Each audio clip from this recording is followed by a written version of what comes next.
What up, what up? Welcome to episode number 27 of the Spun Today Podcast.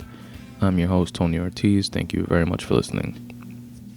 And it is finally here. The lecture hall audiobook that I promised you guys like 2 or 3 episodes ago. The actual short story has been available for you guys to read. I'm not sure if you have yet. At spuntoday.com/short stories/lecture hall. And just like all the other short stories, I like to release an audiobook version of that short story. And I very loosely use the term audiobook because it's nothing professional at all.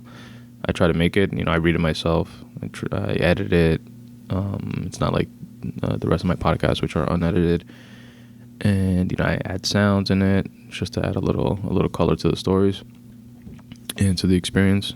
And hopefully you guys enjoy it. And if not, then I don't know what to tell you. Don't listen to them. Right now, I might sound a little bit out of it because I haven't had my coffee yet. And it's like 7 o'clock in the morning on a Tuesday, August 11th, 2015. And I took off Monday and Tuesday from work, just to break the routine, break the monotony, and we should definitely all do stuff like that every once in a while. I went to the beach with my boy Pablo yesterday. Shout out to him. Had a really good time. Went to Coney Island in Brooklyn, and there was surprisingly a lot of people there. I guess thinking exactly the same way that we were. But had a good time nonetheless. We try to do that like once a year. And it's pretty dope. You guys should definitely stop and look around every once in a while, like Ferris Bueller says, and enjoy shit, Just can't continue doing the same thing over and over again. Fucking go crazy.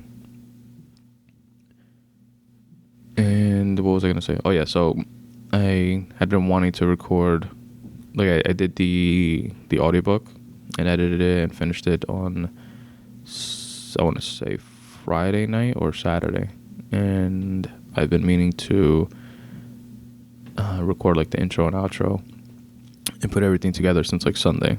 And Sunday something came up, and then Monday, yesterday after the beach, I was just fucking drained. You get completely drained, like with the sun and just like drinking and chilling, and just fucking tired and out of it. So I didn't do shit yesterday. And today I have a eye doctor, ophthalmologist appointment, like my yearly checkup thing, at 9 o'clock. So I want to get this out of the way now, the intro and outro, so then when I come back I can begin putting everything together and, polishing it up for you guys to have it on time by Thursday. Uploading it to Libsyn and doing all that jazz. And on YouTube too. Which, by the way, I did for the first time, which was really fun, and I liked it a lot. Not sure if you guys saw it. I released it as like one of the bonus episodes, kind of thing, like in between the bi-weekly schedule that we have here at the Spun Today Podcast, and also on YouTube. The YouTube one came out dope because the one I released like on iTunes and Stitcher is just the audio, but you get more out of it if you see like the actual YouTube clip.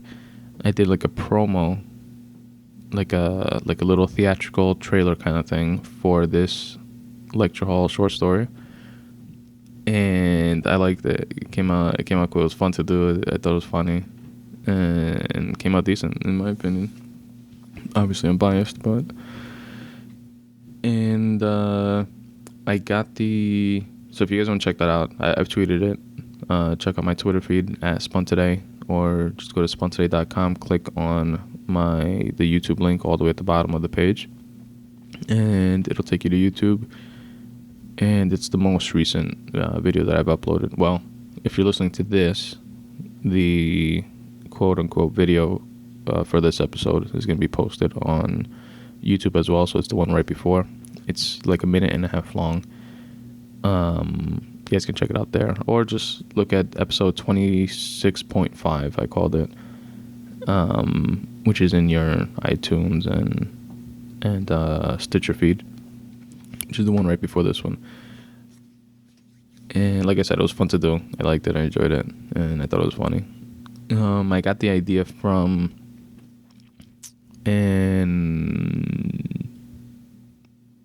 like another promo like type of thing that I stumbled upon on Twitter, if I'm not mistaken. It was for Grace and Gray, a Grace and Gray series. It's called. It's like this 3-book series of this little American kid that fights terrorism. And it was like funny because it's like a 9-year-old fighting terrorism and stuff, and he's like in the middle of like a war kind of thing, and like at his camp. But just how they did it, like with like a legit, trailer, like coming attraction type of thing that you would see at the movies, which I love seeing those like trailers and shit. Like with the background music, the suspense, like music in the background and stuff like that, and sound effects and all that jazz. So it was pretty interesting to me. I got the idea from that, jotted it down, and then came around to finally doing it for this audiobook. And I'm probably gonna do it with the other ones too. I had fun doing it. It's something, I don't know, another method of fucking promoting it a little bit in like a fun way, which I thought was pretty dope. So check that out also, guys, if you haven't already. Appreciate it, and let me know what you think. Write in the YouTube comments, or when you guys go to rate and review this podcast on iTunes and or Stitcher, you can tell me what you thought of that promo there as well.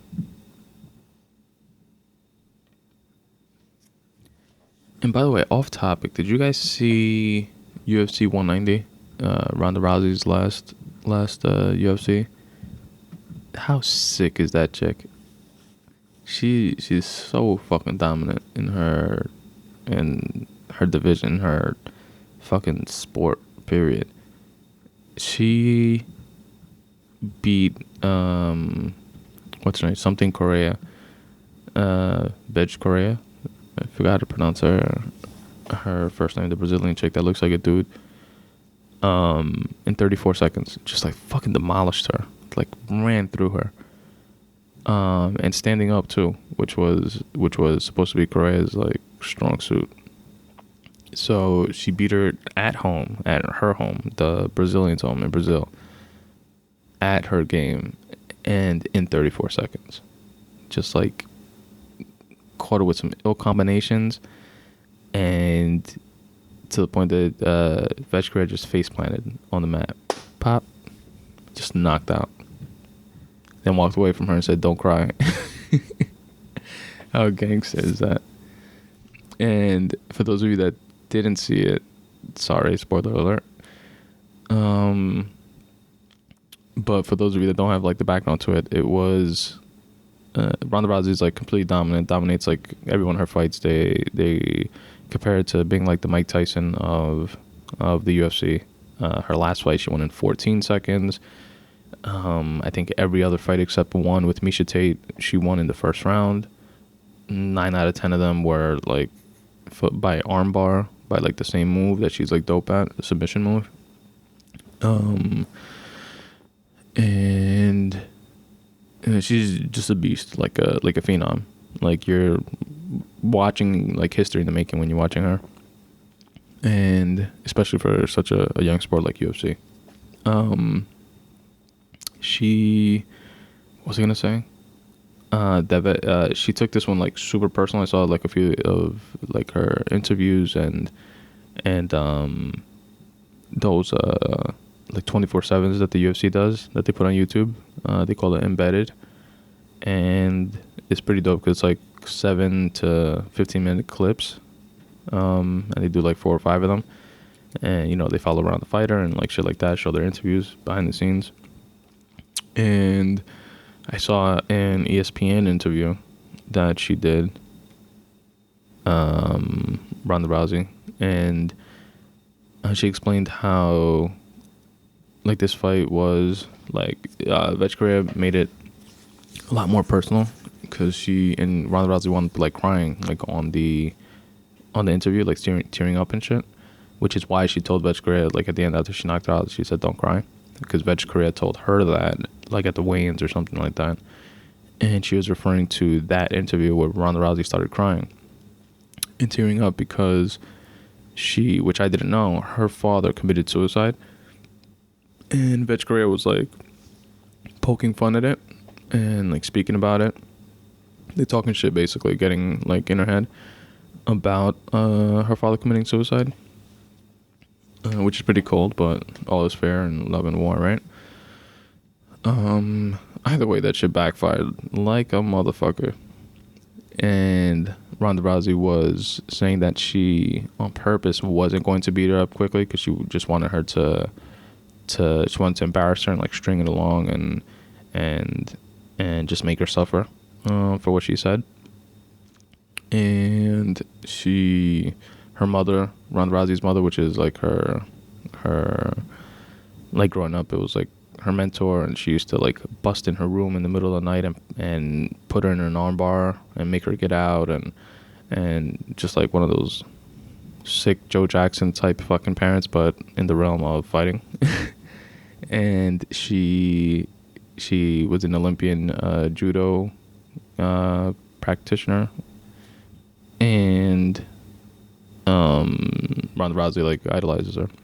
She's always, like, in her corner. It's like one of her coaches and everything. So she was flipping around saying that she's not going to do that. She's going to go in there and beat her ass as fast as possible, because every second that she doesn't do that, she's giving her that much more of an opportunity to, like, catch her with, like, a cheap shot or just catch her, period. You know what I mean? So she was telling her not to do that. Ronda Rousey was saying that she was going to do that.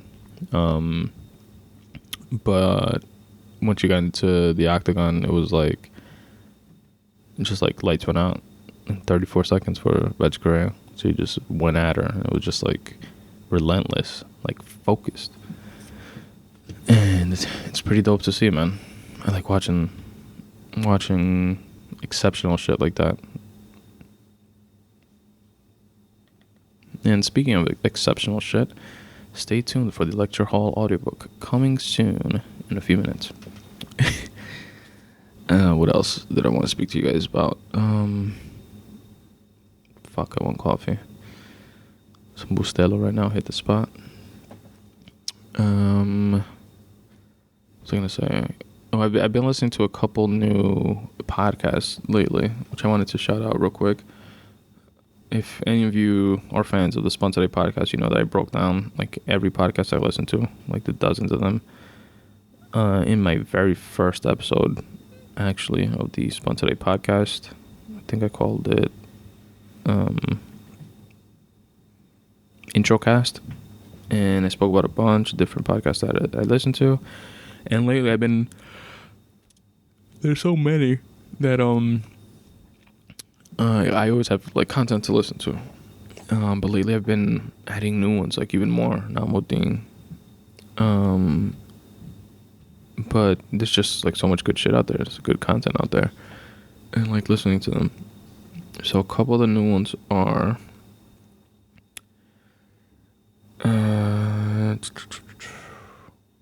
the Tim Ferriss Show, which I mentioned before on the podcast, and Tim Ferriss has been a guest on the Joe Rogan Experience, on the Drunken Taoist, on the Brian Callen Show, and I've heard a lot about him before. I just never listened to his particular podcast, and lately I've been listening to it. It's really dope. Check it out. I Am Rappaport. He's a cool dude. He's a funny guy. He is an actor that's been in everything. He's been, like, in mad shit. He was in the movie The Heat with Sandra Bullock. He was the brother of what's her name, Melissa McCarthy, I think her name is.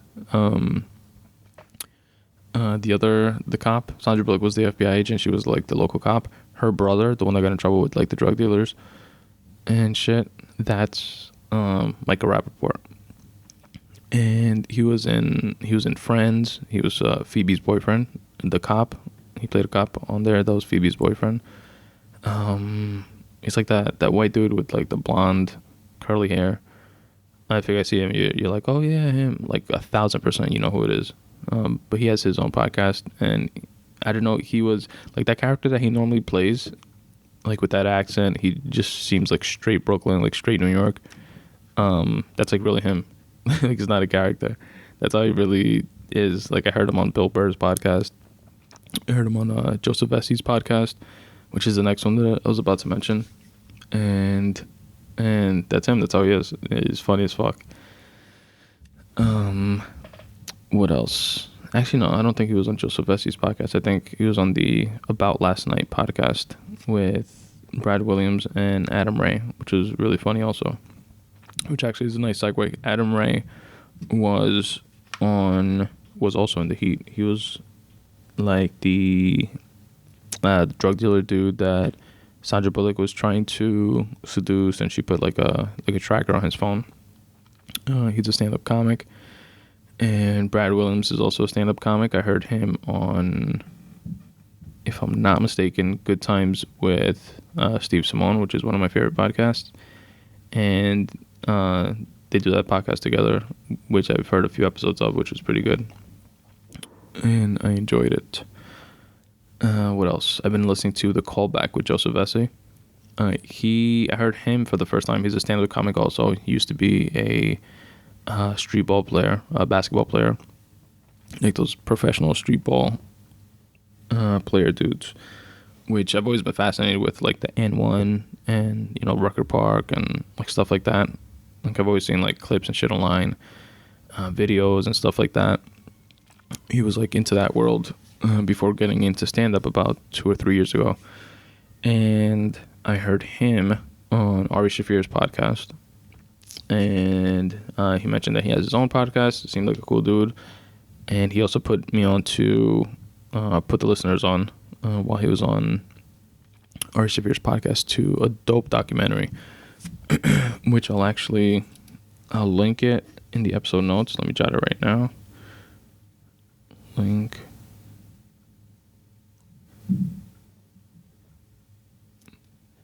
Jot it down right now. It's called Blackout.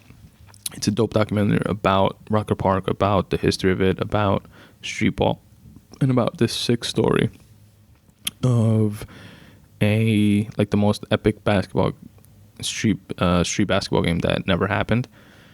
And it was like super anticipated. Like these people had crowds of like 20,000 people at like one point. Bill Clinton used to go to Rucker Park games. Mad NBA players used to go, including my favorite, Kobe Bryant. Carmelo, a lot of players used to go to play in it. And some NBA players were like quoted in saying, you know, you're not a true baller until like you go play at Rucker Park. Who else? David Stern, the commissioner, he used to go to games. Like stars, celebrities, like shit like that. And Fat Joe is one that owns a team at Rucker, and he coaches it, and he's like mad into it, and always has been, supposedly for a long time. And then other stars like Jay-Z, which is one of my favorite rappers, wanted to do the same thing, but he was kind of not like about it. He was kind of doing it like as a like promotional stunt kind of thing. It seemed like, at least the way they couched the Blackout documentary, and it was just interesting seeing like all those different worlds and stuff collide and revolve around just street basketball. It was really cool. So it's called Blackout. It's on YouTube for free, and I'll link I'll link it in the episode notes. But yeah, that guy Joseph Vesey, he's funny. He put us onto it. Well, he was on Ari Shafir's podcast, and since I've been listening to a bunch of his podcasts, he's had Chris Rock on it, Aziz Ansari. He's had Fat Joe on it in a dope 2-part interview that I listened to recently, where they get into some of that stuff. And it's pretty dope. Definitely check it out. Fitz Dog Radio is another one that I listen to. It's comedian Greg Fitzsimmons. He's been on all the podcasts, Adam Carolla's, Joe Rogan's. He's a funny dude. I like hearing him as a guest on those episodes, on those podcasts. So decided to check out his, and it's pretty dope. Also, what do I have? I have 2 more. I mentioned About Last Night with Brad Williams and Adam Ray. I've also been listening to EMA Radio. It's a hip-hop podcast. Excuse my ad-lib is what the acronym stands for. And it's a pretty dope podcast. It goes into hip-hop and breaking down lyrics and albums. And they have like these little, I guess you call it like game shows, where like a listener will call in and they'll play some old school hip hop or R&B clip, and you have to not spit, but you have to like say like the next bar in the sequence, which is pretty cool. And they give out like gifts and stuff like that, and they get into not like in a TMZ way, like in a corny way, but they get into like different like beefs and I don't know, I guess like scandals or whatever you can call it. Like they've mentioned the Meek Mill and Drake beef that's going on right now. Like shit like that. It's pretty cool. I like it. That one's EMA Radio. Shout out to them. And which, speaking about Meek Mill and Drake, how garbage was Meek Mill's response to Drake's response to Meek Mill bitching out on Twitter? My brother put me onto it. I had only heard the Drake track that he did with Daylight, the battle rapper, which was pretty cool. I like that one. Then my brother put me onto the other 2 like more commercial responses, Back to Back, which was a tough tune according to Charlemagne, and it really was. It was pretty dope. The one before that, I forgot what it's called, but wasn't as good. And then Meek Mill's was just like garbage, like trash. It was like, really? Like that was trying? Like what the fuck is going on there? It was like ABC rhymes, and that was just horrible. And something dope from the Back to Back one is that Drake mentions buying bottles for Charlemagne, and he did buy 6 bottles of DP and sent it over to Power 105 Studios, and Charlemagne put out a clip of him with the bottles. It's on YouTube if you guys want to check it out, saying that Drake is a man of his word, and he mentioned buying him bottles, sent him over 6 bottles of Dom Perignon, and with a little note saying, "Let's be friends, Aubrey." And it's because like Charlemagne has always said that he doesn't like Drake, like because he sings and shit like that. He does that like R&B shit, which slightly, it's on a slight tangent, like when Drake's line to Meek Mill when he says, "You just got bodied by a singing nigga." That was pretty funny. But yeah, Charlemagne says that he doesn't like that aspect of Drake's game, and that it's corny, and that he wouldn't do an interview with him and whatever. Like on The Breakfast Club, which is a dope show. You guys should definitely watch that. It's like, I equate it to being like podcasts. You know, it's like shooting the shit type interviews, or conversations that are more raw and like less scripted than the normal shit that you are used to seeing. So check that out if you guys want to.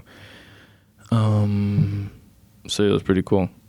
And Charlemagne says that he said the same thing actually. That like that first Drake response was It was all right. It wasn't that great. And then the back-to-back, he says, tough tune.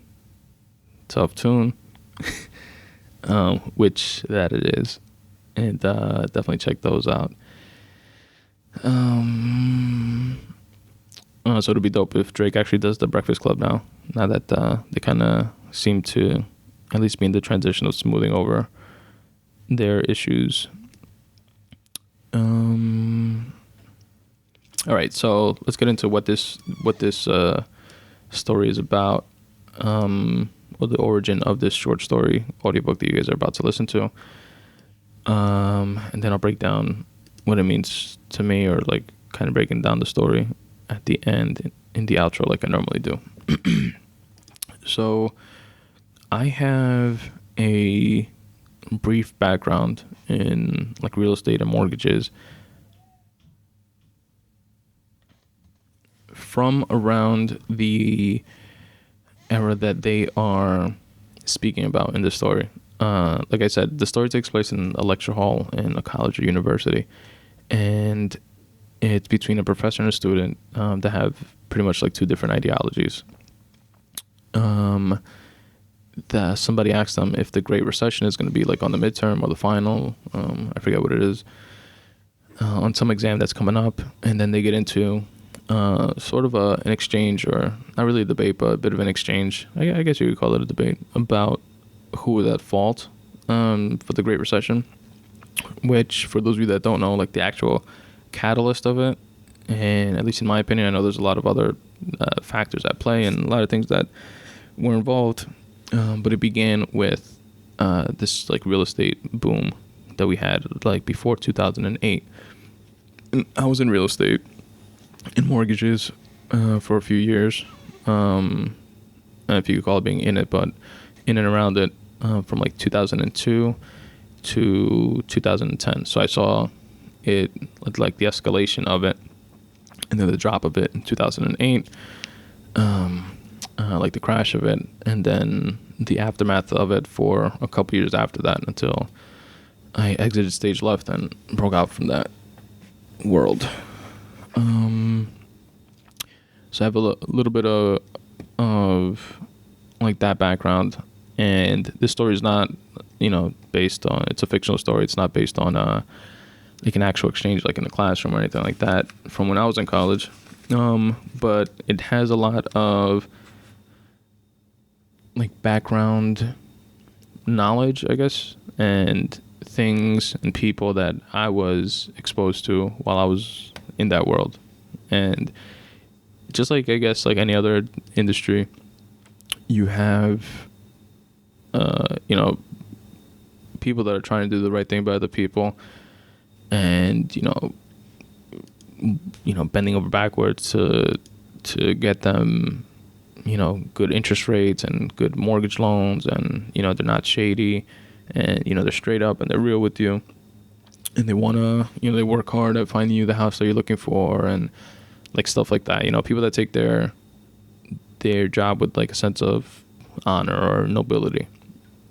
Then you have snake oil salesmen that are just trying to make a buck, that are like, oh, you want A? I'll give you B because B is more accessible, and it'll be easier for me to sell you B and sell you on the idea that B is better than A, so I can, extract some money out of you and move on to the next one and do the same thing over and over.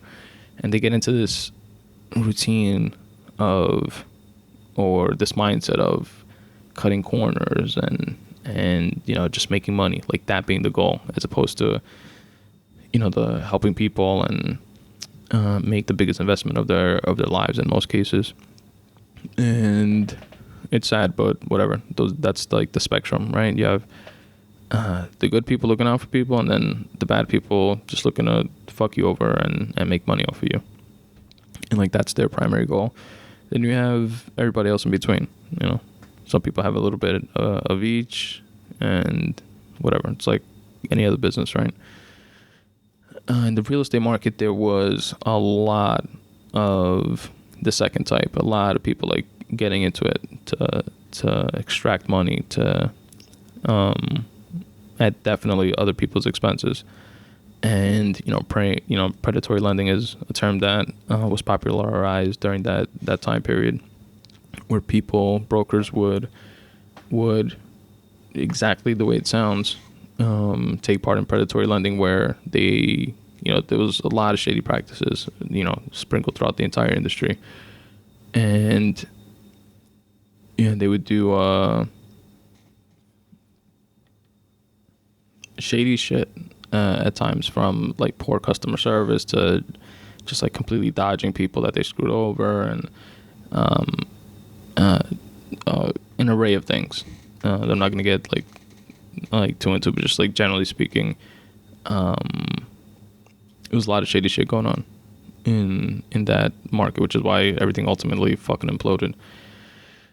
And this short story is kind of like the professor speaking to that, or speaking to like the issue from the mentality of the people being more at fault, the people that were taking out mortgages, which a lot of them were also, by the way. There's blame to go on both sides. There were people, consumers, that were just being slick and saying, all right, if I could buy one house and they're letting me buy two, I'm going to buy four. And, just getting in way over their heads. Then when shit hit the fan, they couldn't pay for all fucking four houses. They lost two or three of them, or maybe all four of them. And there were people like that were like too greedy with it from the consumer standpoint. And then you had like from the other ideology being argued by the student, which is one that like more like there's merits on both sides of the arguments, but the one I'm more in line with is the point of view of the student, which is more of a the consumer being greedy like that and stuff like that. Although it's wrong, it's like a symptom of the actual issue, which is the system allowing these shady practices to take place, the system allowing for predatory lending, by having unchecked practices and unregulated little loopholes and stuff like that were crazy exploited throughout the real estate market. And it was just like an interesting exchange of those two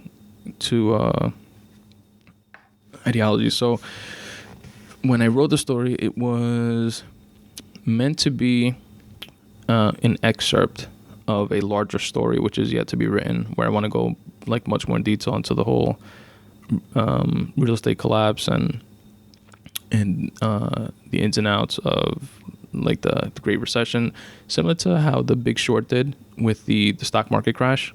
But in my opinion, the real estate, and not just my opinion, it's like a popular opinion, the real estate crash and like bubble is what fed and then ultimately created the Wall Street crash. And I touch on that in this story. But yeah, like The Big Short, goes into more like the stock market, aspect of it, Lehman Brothers and everything that happened there. If you guys haven't read that book by Michael Lewis, it's a dope book called The Big Short. So definitely check that out. And so this larger story that is yet to be written is gonna be like a Big Short version, but for like the real estate and mortgage market that prefaced the stock market collapse. And now this story, this particular exchange, is meant to be an excerpt from that larger story, which again is yet to be written. It's probably going to be like a chapter in that book down the line. It's an idea that I've had for a pretty long time, just haven't gotten it down. I guess these are this short story is like the first step in that direction. And that's pretty much it. That's what the story's about. I'm going to play it for you guys now. Hopefully you guys enjoy. Before I let you go listen to that, I just want to remind you that I do have a questionnaire available on my website for anyone who's into writing or anything creative at all, or anything that you want to share with us. It's a 5-question survey. that is pretty much, asking about how you get through writer's block and just open-ended questions like that for you to share some of the shit that inspires you with us and with myself, so I can learn from it and so that I can share with the listeners. And if something you say sparks a little bit of inspiration in someone else, why not share that information? That's my outlook on that. We've had a few people fill out the surveys in the past. You can check those out in some of the free writing episodes, where I read them at the end of the episode. And I will keep you completely anonymous if you request me to, which is an option on the actual form that you can fill out at spuntoday.com/questionnaire. If you'd like to support the podcast, you can do so by following me on Twitter and Instagram at Spun Today, by liking the Facebook fan page at facebook.com/Spun Today, and signing up to the newsletter, which you can do on that Facebook page. Also, definitely rate and review the podcast on iTunes and or Stitcher. I would really appreciate that. That's what helps the podcast gain exposure and listenership, etc. So definitely do that. Rate and review the podcast on iTunes and or Stitcher. And then if you can help out the podcast financially by shopping on Amazon, which you guys probably do already, but instead of going to Amazon.com, go to spuntoday.com and then click on the contact page. At the very top center of the contact page, there's a banner for Amazon, which when you click on, takes you to Amazon.com. But just by taking that slight little detour to my website and then clicking on the Amazon banner, Amazon kicks me back a small percentage of your purchases. It does not increase your purchases at all, but they kick me back a small percentage just for driving traffic to their website from mine. And that would help support the podcast financially, and I would really appreciate that very much. And what else? Check out the YouTube page like I told you guys before. Check out the promo for this story. If you're about to listen to this story, listen to that promo. I think I did a good job of summarizing it. And let me know what you guys think. Also, all the podcasts will always be available on YouTube, and as well as on my website, spuntoday.com/podcast, and also on Tumblr, spuntodaypodcast.tumblr.com, if that's what you're into. Now, without further ado, here is the audiobook Lecture Hall. Lecture Hall by Tony Ortiz. Written June 27th, 2015. Will the Great Recession be on the midterm, Professor? Absolutely. And here's the type of essay I'm looking for, folks. Show the understanding that the catalyst was the burst of the tech bubble in the early 2000s. People began to search for safer investments, and they settled on real estate. In turn, home demands rise while supply falls. And what does that do to the price, class? It drives it up, responded a student from the back of the lecture hall. Correct, whoever that was, responded the professor. It drives prices up, which artificially inflates the home values. So what then? Houses across the nation are now worth more than ever before in recorded history. And here's where individual greed comes in. People owe less than what their homes are now artificially inflated to be worth. That spread between the value and what is owed is called equity. And what do? They can't leave well enough alone. No. They borrow against that equity. They buy other houses, cars, boats, luxury items that they don't need. Greed is good, huh? Not in this case. But Professor, hold on, David. Let me finish this point first. As the spread continued to increase, some of these people took out second mortgages and lines of credit, using their homes as ATM machines. We were in the midst of the next bubble, folks, and most of us didn't see it. Values kept going up, skyrocketing in some regions, but we missed the forest for the trees. Then Wall Street, which was fueled by their own greed, created financial instruments known as mortgage-backed securities. Think of them as stocks or bonds that were made up of a collection of mortgages that were bundled up and sold by the share to the general public.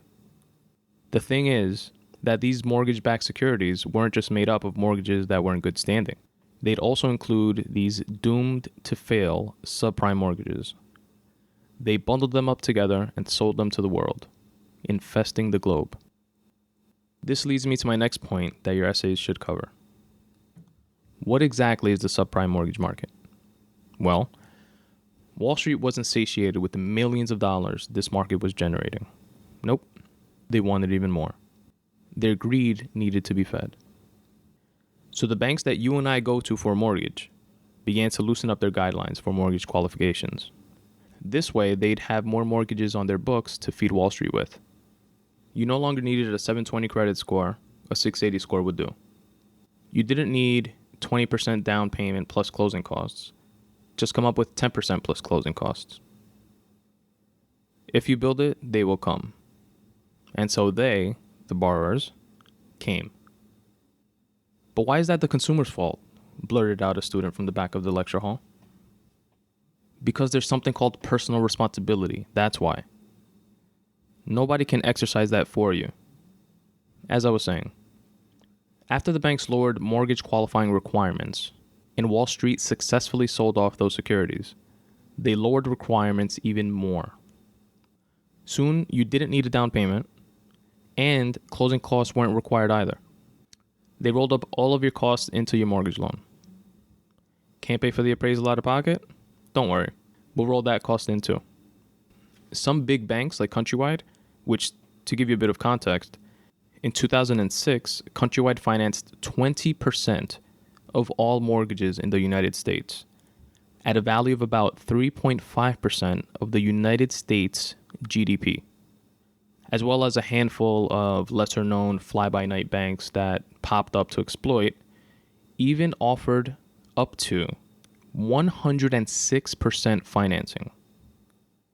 I'll say that again.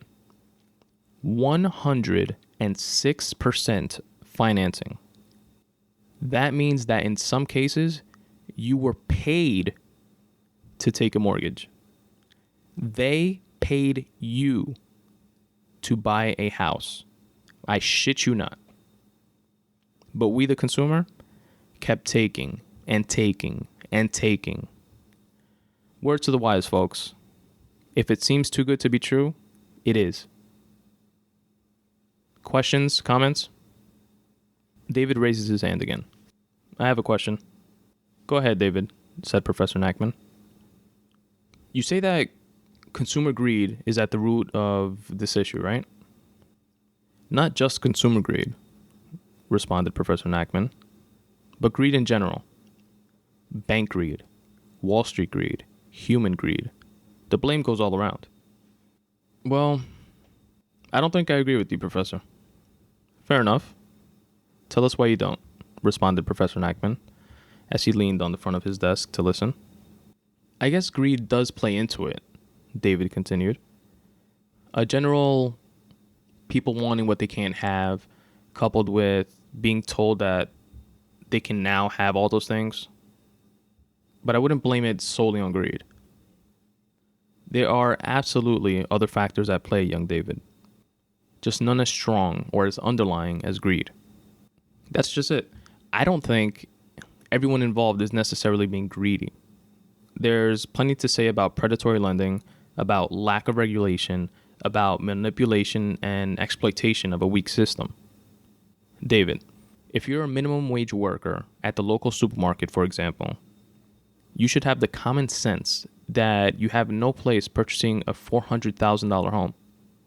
And then on top of that, an additional $100,000 line of credit against that same home, which you use to buy a new car, a big screen TV. That's living beyond your means. That's exercising zero personal responsibility. But don't banks have a fiduciary responsibility to be truthful? Don't banks have personal responsibility not to fuck over their customers? Watch that tone.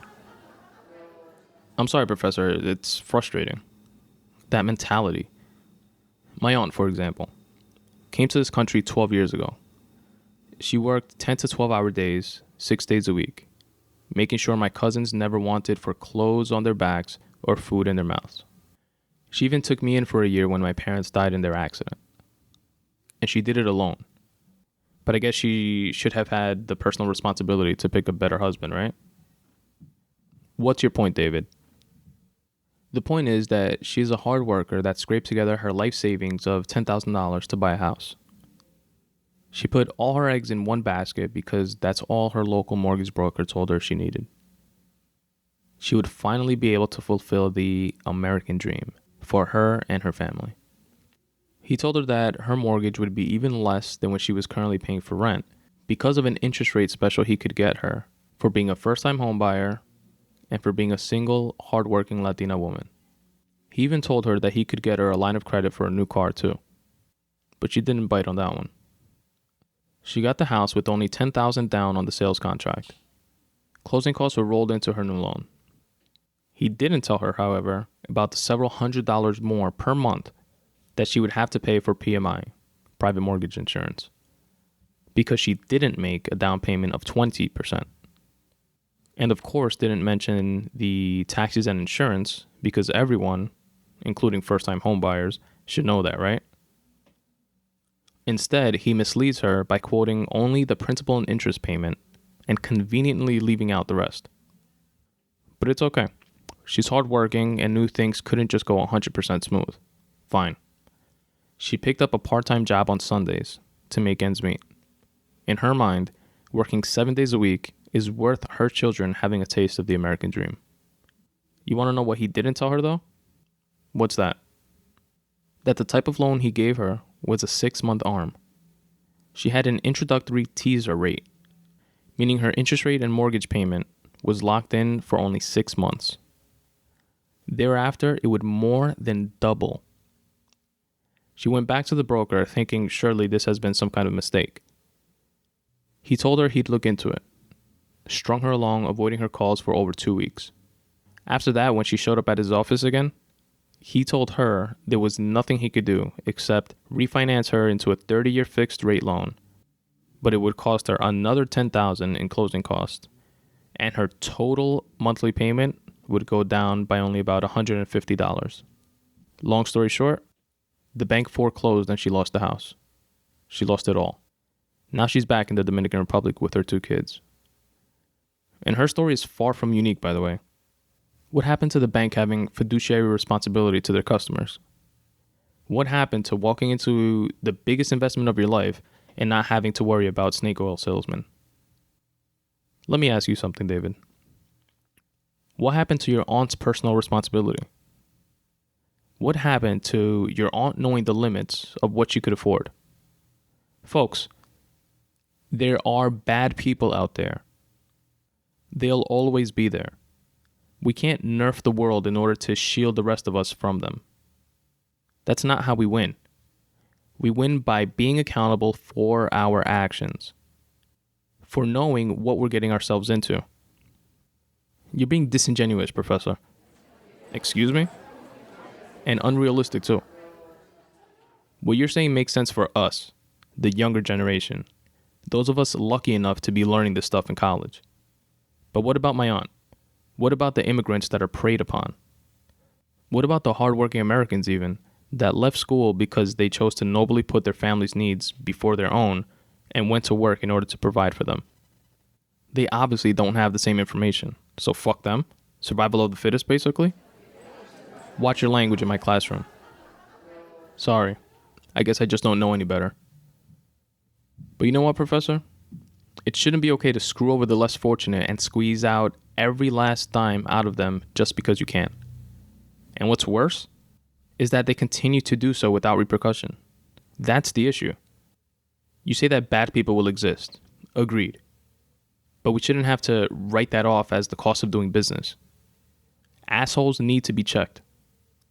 Bad business practices regulated in a direct and unilateral way. Attacking the root of the issue instead of hacking away at the symptomatic branches, to paraphrase Thoreau. Big government and regulation stifles progress and ingenuity. Does it always? Can it also allow progress and ingenuity to be free to thrive without corporate special interest intervention like the New Deal did with Social Security and other programs during the Great Depression? In the long run, the invisible hand prevails and the markets balance themselves out. So long as people remain content with knowing that ditch diggers and maids can't buy mansions. I agree with personal responsibility to a degree, but the underlying issue with that is that everyone can't know everything. The maid that walks into a bank with her life savings shouldn't leave thinking she has a home and find out 6 months later that she barely has a shirt on her back. And her children shouldn't have to decide between either breakfast or lunch because some unregulated banker wanted to add a diving board to the pool at his family's summer home. Tread lightly on that regulation slippery slope that you're on, David. You may regret it in the future. Your generation doesn't get to tell ours what to do anymore. Okay, that's enough, said Professor Nachman. And it starts here, with this conversation. With doing what we can to help shift the collective consciousness into a space where we don't have a pass-the-buck mob mentality. Where personal responsibility is balanced with unilateral repercussions. A dash of good old common sense could go a long way. Bell rings, class ends.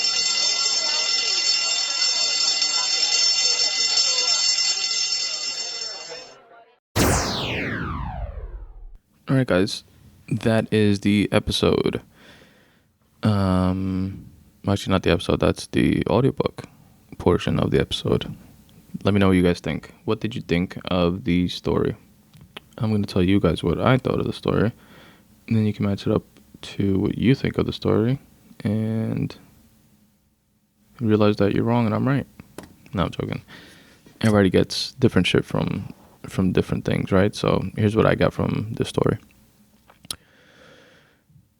The two main characters of the story being the professor and the student that get into the exchange or have generally two different ideologies, two different mentalities, two different approaches to the same problem. And the professor seems to have more of a black and white, this is the issue, this is why it's an issue type of outlook on it, which in a lot of cases, like I mentioned in the intro, has its merits. And the student has more of a nuanced kind of outlook on the situation where he's not discounting all the other factors that are definitely at play, which the professor acknowledges, but kind of discounts it faster than anything else and saying, kind of putting more weight on if people individually would be less greedy, then all this shit would go away. And I think the student is a bit more realistic in that he understands that the greed is going to be there, but just taking that out of the equation is not going to change the underlying issue, which is the fact that the foundation or the system allows this type of behavior to happen. It's set up in a way where if this happens, it's not a shock, it's not a surprise, because the system is set up that in a way where this can happen. So if you allow the possibility of it, then when it happens, you can't bitch about it, kind of thing. So, so they're coming from those two backgrounds. The professor spits some knowledge with a lot of stats, which are, by the way, fact-checked by myself before writing this stuff. So, feel free to do your own fact-checking, but trust that I did it. I'm not just spitting out numbers, like in terms of where I say that in 2006, Countrywide financed 20% of all mortgages in the United States at a value of about 3.5% of the United States GDP, which is fucking sick. Like a sick amount of fucking mortgages. A sick amount of anything. Fucking when you're breaking into the percentages of GDP of the United States, it's like you're talking big dog shit right there. And so I fact check a lot of that stuff. What kind of Mickey Mouse operation you think I'm running here at the Spun Today Podcast? Also, like the credit score requirements and like stuff like that I mentioned. That's just from being in real estate and mortgages and the knowledge that I derived from being in that world, in that realm, and the 106% financing and like all that type of shit. It's all that I bring with me from that era. So yeah, the professor spits out a lot of that knowledge, and which is important, very important to the story. What else? The kid is coming from. He's a little bit defensive. He has something that the professor doesn't have, which is the personal touch, the personal aspect of the story of knowing someone, namely his aunt, who was a victim of predatory lending, and it kind of like hit close to home. So he's a bit more skeptical about like the whole system and everything that was going on, whereas the professor seemingly is like reading about the story from a textbook, and this kid is like living it firsthand through his aunt and his experiences with her. He also lost his parents in an accident, which I didn't get into detail about in the story. I did mention it in that promo that I mentioned that I did, which hopefully you guys listened to me and went back to listen to if you haven't already, because that kind of gives a little bit of like character depth and context to his character. He lost his parents in like a car accident at a young age. It was I guess you could estimate it, like about maybe sophomore year, junior year in high school, because then he moved in with his aunt. He had to leave like his old neighborhood and stuff like that. Moved in with his aunt for about a year until she wound up losing the house, and now he's in college. So that's pretty much the timeline with that. And he is kind of like one of those go hard students that, gets good grades in every class. And he mentions a quote from Thoreau, which is, I paraphrase it in the story, but the actual quote I'm trying to think of which is, for every 1,000 hacking at the leaves of evil, there's one striking at the root. That was Henry Thoreau. So he, the student is, like I was saying, like one of those go hard students that gets good grades in every classroom, and brings in. He's obviously taking some sort of like philosophy course during the semester, and he's pulling like the information from there into his personal like development of you're in college, you're developing, you're learning new shit, being exposed to new ideas, and he's taking in the stuff that resonates with him, and namely being that type of that Henry Thoreau quote, and bringing it into this economics class that he's in. And what else? The professor also seems to be a bit stubborn, kind of like, this is what it is, this is the answer to this question, and you're wrong, kind of thing. He kind of seems open to the exchange a little bit, but in a resistant kind of way. And I think he's being like a little like PC when it comes to, oh yeah, tell us why, tell us what you think. Just, from that, I'm the professor, so I have to let them think that they have a choice, kind of thing, like to the students.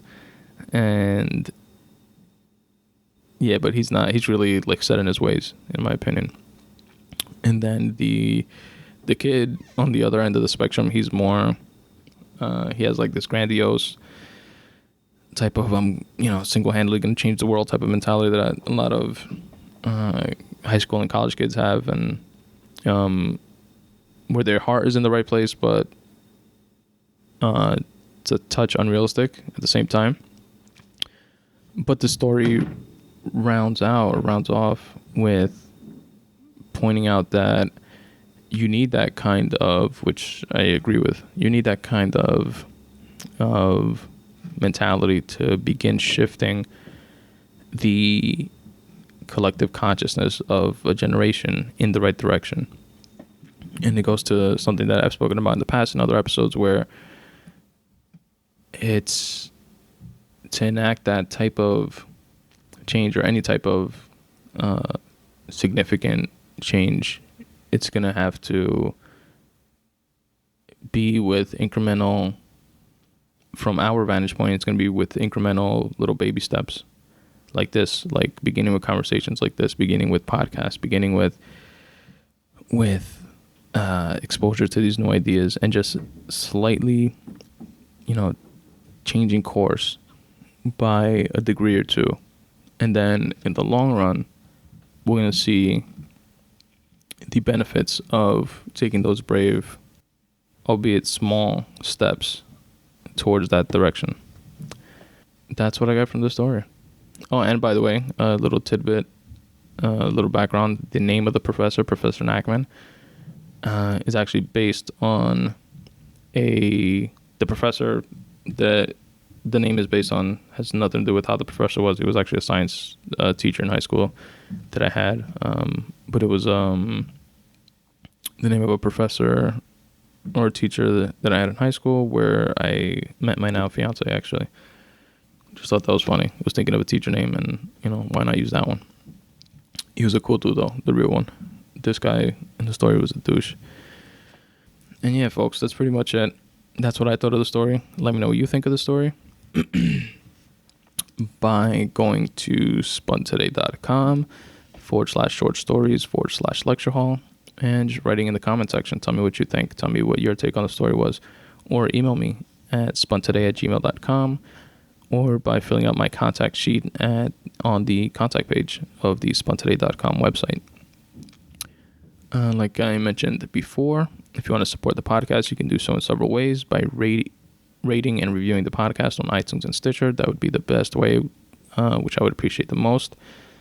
Also, if you want to support financially, do your shopping on Amazon by clicking on the Amazon banner on my website, on the contact page of my website, and it'll take you over to Amazon, and you do your shopping like normal. It does not cost you anything extra, but Amazon kicks me back a percentage for driving traffic to their website.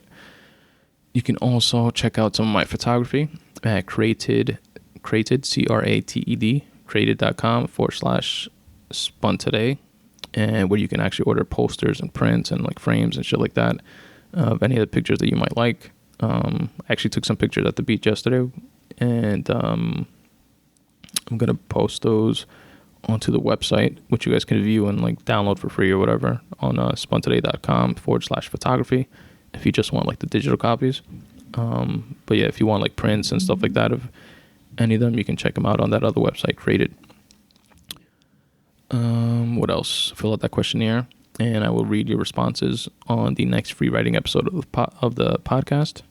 That's the questionnaire located at spuntoday.com/questionnaire.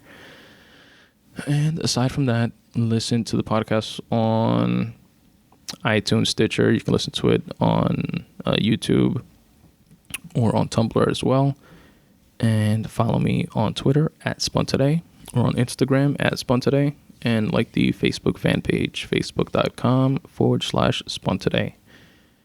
As always, folks, substitute the mysticism with hard work and start taking steps in the general direction of your dreams. Thanks for listening.